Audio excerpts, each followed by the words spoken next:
शिवसेना नसल्यामुळे ते असा अपमान त्यांना सहन करावा लागेल.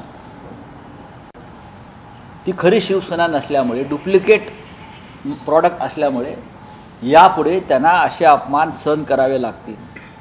2.5-3 वर्षापूर्वी त्यांना गोंजारत होते ते यासाठी की त्यांना आमची मूळ शिवसेना तोडायची होती, महाराष्ट्र कमजोर करायचा होता आणि त्याच्यामुळे त्यांनी हे सगळं घडवून आणलं. पण आता त्यांना कळेल की भारतीय जनता पक्ष काय आहे, त्यांचं अंतरंग काय आहे, त्यांचं बाह्य स्वरूप काय आहे हे त्यांना आता कळेल.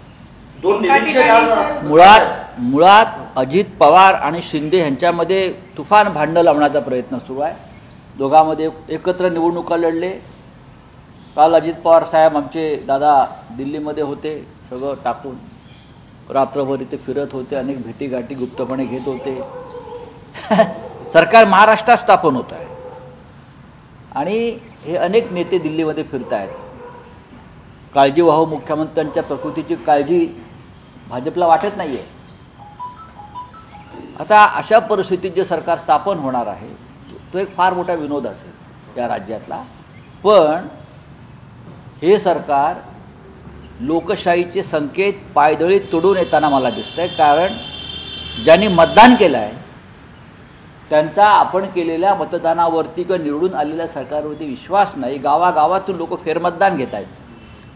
याच्यावरती निवडणूक आयोगानं भाष्य केलं पाहिजे. आणि आज माळशिरसमधल्या त्या गावात बरं का मार्कंडवाडीत 144 कलम लावलाय, कर्फ्यू लावलाय.